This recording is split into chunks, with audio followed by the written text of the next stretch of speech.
আরে এখান থেকে সব পানি কোথায় চলে গেল? এখানে তো আমি একটা পানিও দেখতে পাচ্তেছি না। আরে এইটা আবার কি কি হচ্ছে এটা?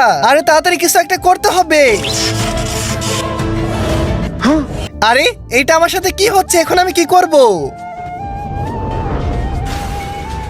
কি ভাইজি, তুমি তো ভয় পেয়ে গেছো। আরে তুমি কি এসব তুমি করতেছিলে নাকি? আরে হ্যাঁ হ্যাঁ, এটা আমি করতেছিলাম। যতক্ষণ আকাশের ভিতরে বাতাস থাকবে ততক্ষণ আমি সবকিছু পাওয়ারফুল থাকবো, আর আমি পাওয়ারফুল হতেই থাকবো।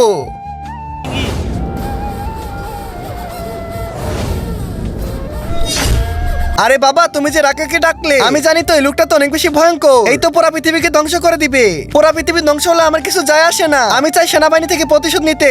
আমাকে কেন ডাকলে? আমার কিন্তু অনেক বেশি কষ্ট হইতেছে, আমাকে বাঁচাও। আমার ধোঁয়া লাগবে, ধোঁয়া। পুরা জঙ্গল চালিয়ে দিয়ে আর তোর প্রয়োজন তুই পূরণ করে নে। ঠিক আছে।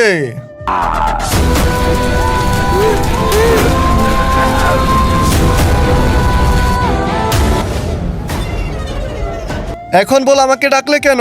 আমি সেনাবাহিনীর সাথে প্রতিশোধ নিব। তাড়াতাড়ি বর্ডারে চলে যা, আর বিশেষ করে যার হাতে ঘড়ি থাকবে তাকে তুই মেরে ফেলবি কিন্তু। ঠিক আছে বন্ধুরা, তারপর যা হবে সেটা দেখলে তুমিও চমকে যাবে। তুমি কি দেখতে চাও নেক্সট পার্টে সেনাবাহিনীর সাথে কি হবে? তার জন্য ভিডিওতে লাইক করে চ্যানেলটিকে সাবস্ক্রাইব করে দাও। আর তুমি যদি একজন মুসলিম হয়ে থাকো তাহলে অবশ্যই আল্লাহর জন্য সাবস্ক্রাইব করে কমেন্টে তোমার নাম লিখে যাও। পরবর্তী পার্টে আমি নেক্সট পার্ট দিয়ে দিব।